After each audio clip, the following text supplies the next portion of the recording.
let's jump right in to the first vision.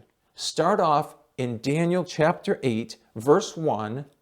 Pick it up in verse 1, and we're going to see this is talking about the Chazown. We're going to cover the Chazown first. Look at Daniel 8, verses 1 and 2.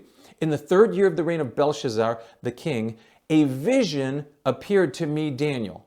Now that word vision is Chazown, subsequent to the one which appeared to me previously. Verse 2, I looked in the vision, and while I was looking, I was in the citadel of Susa, which was in the province of Elam, and I looked in the vision, and I myself was beside the Ulai Canal. Now right there in those two verses, you see vision, vision, vision. That's Chazown, Chazown, Chazown. That's what Daniel's setting the stage right now. This is what he sees. He sees the Chazown. This is the first vision. Let's keep going. Verse 3. Then I lifted up my eyes and looked, and behold, a ram which had 2 horns was standing in front of the canal. Now the 2 horns were long, but the one was longer than the other, with the longer one coming up last. I saw the ram butting westward, northward, and southward, and no other beast could stand before him, nor was there any to rescue from his power. But he did as he pleased and magnified himself. Now some people say, who could this beast be? Who could this ram with 2 horns be? You don't have to guess. All you have to do is just flip ahead to verse 20. And if you see in verse 20, what does it say? It says in verse 20, the ram which you saw with the 2 horns represents the kings of Media and Persia. No guessing here. Ram which you saw is Media and Persia. Take a look at the screen. If you look at that Media-Persian Empire right there, which directions was it butting? It was butting westward, northward, southward. Now I just overlay that graphic, westward, northward, and southward, on that graphic so you can see it's butting in 3 directions. And if we move back and compare it to Daniel chapter 7 and Daniel chapter 2, we can show that that ram is Medo-Persia right there. So we can put ram with the 1 horn longer than the other. Remember that bear that was lifted up on one side, right? Persia would grow stronger over time in that joint kingdom. And how many ribs did that bear have in its mouth? It had 3 ribs. Does that ring a bell? Remember Babylon, Egypt, Lydia. Now how many directions is this ram butting towards? Yeah, it's butting westward, northward, southward. 3 directions. And if you look on that graph, the geographic map, you see he's butting towards Babylon, towards Egypt, towards Lydia. Westward, northward, southward. I had those reversed. Now some people may say, wait a second, why is it jumping? Why does Daniel and the Chazown jump right into the Medo-Persian Empire? What's happening with Babylon? Well, we've already moved past Babylon. I mean, the Bible has already stated that the head of gold is Babylon and that lion is Babylon. Okay, there's no need to emphasize the point a 3rd time. It's already been made. But I will say this, the Bible does point out in verse 1 that Daniel sees this vision in the 3rd year of the reign of Belshazzar the king. And that means it was a Babylonian rule when he has this dream. So I'll just put that up on the screen. There's one other point I want to make, and that is this, that ram magnified itself. And I'm just going to put a little note on the screen related to that so that we remind ourselves, because we're going to see a progression of magnification here. So I put that on the screen, it magnified himself. Let's keep moving along. Verse 5. While I was observing, behold, a male goat was coming from the west over the surface of the whole earth without touching the ground, and the goat had a conspicuous horn between his eyes. He came up to the ram which had the 2 horns, which I had seen standing in front of the canal, and rushed at him in his mighty wrath.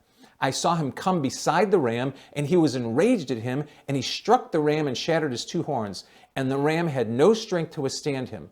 So he hurled him to the ground and trampled on him, and there was none to rescue the ram from his power.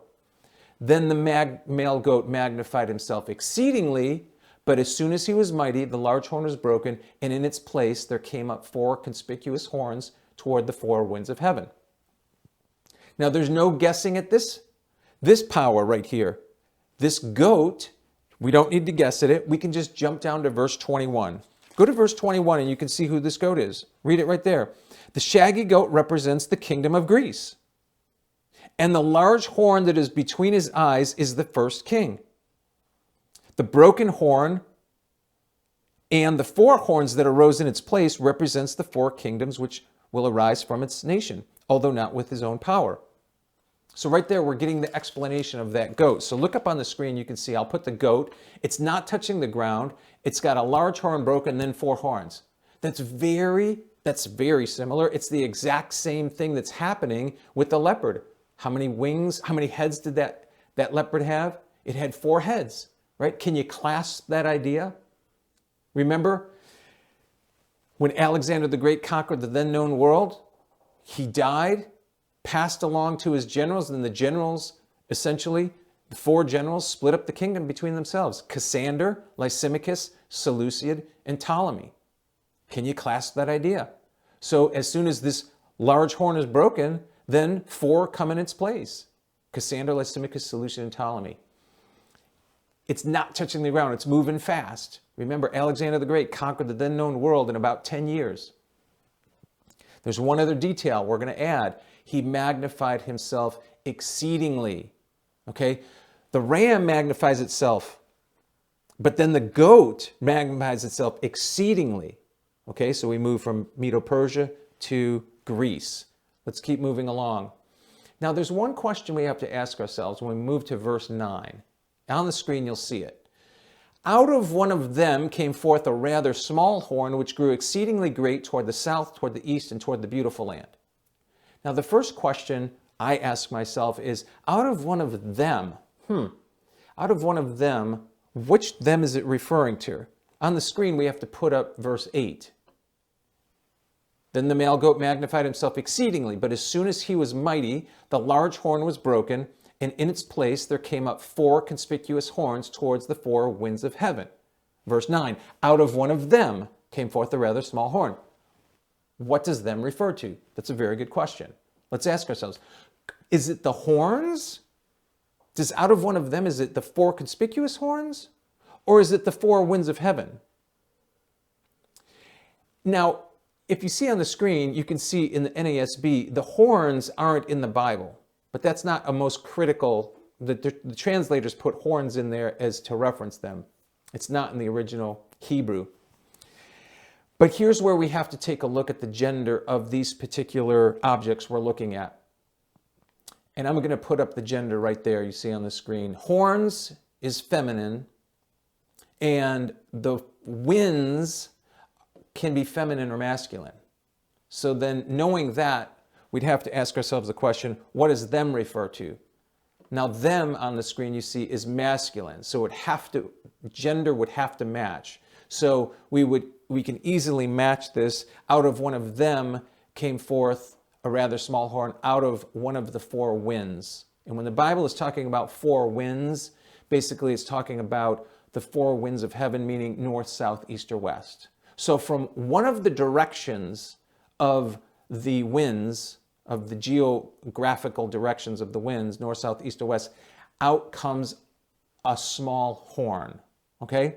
And look what it does. It says it grew exceedingly great towards the south, toward the east, and towards the beautiful land. Think about this. We've just gone through Medo-Persia, Greece. Now, according to the pattern, what should emerge?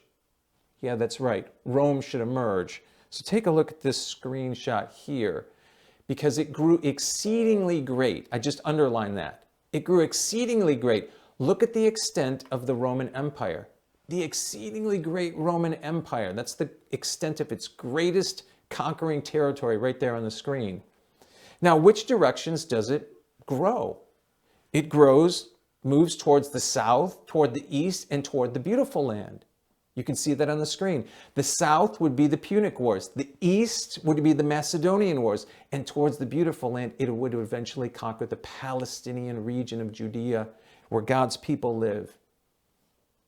So there's no question, this little horn comes out of the west or the north, depending on how you're looking at it. But it's got to come from the west of the north to grow southeast and towards the beautiful land. It grew exceedingly great.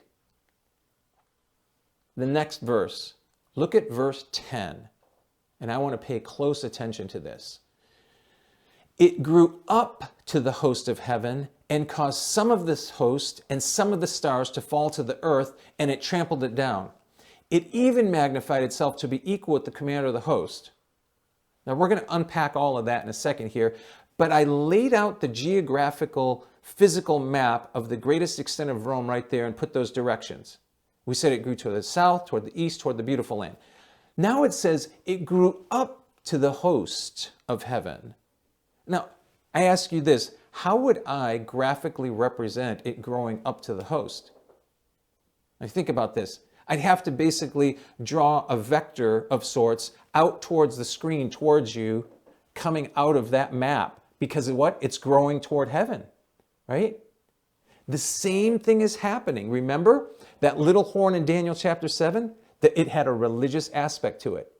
So what's happening is Rome first has a conquering reign over geopolitical, geographic territory, or horizontal conquest, and then it transitions and it moves up and it starts to attack heaven itself. Take a look at this next slide and see the flow of what's going on here. We see Daniel 2, Daniel 7, Daniel 8. We see a small horn that grew exceedingly great toward the southeast beautiful land. That's horizontal conquest.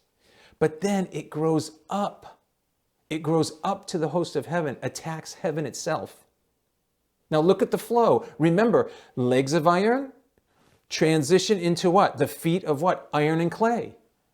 All right? The beast has 10 horns. The beast has 10 horns. Those horns are attached to the beast. All right? There's a continuation. In the same way that this small horn is the horn that would have would have a vertical conquest, a horizontal conquest, and then it would have a vertical conquest. Okay, the continuation with that small horn and what it does. Let's unpack this even further. Do you see how it says in the last part of that, it magnified itself to be equal with the commander of the host? Right there on the screen. So we have Medo-Persia magnifies itself. Then Greece magnifies itself exceedingly.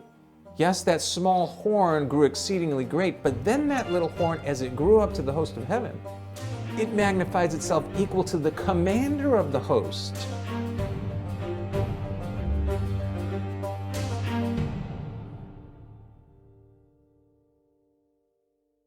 Like what you see? Subscribe to our channel on YouTube, or you can go to angelsintheglen.org. That's angelsintheglen.org. We've got an entire series for you to take you through the events that must take place before Christ returns. God wants His people ready. It's not a time to fear, it's a time to be ready. I hope you'll join us.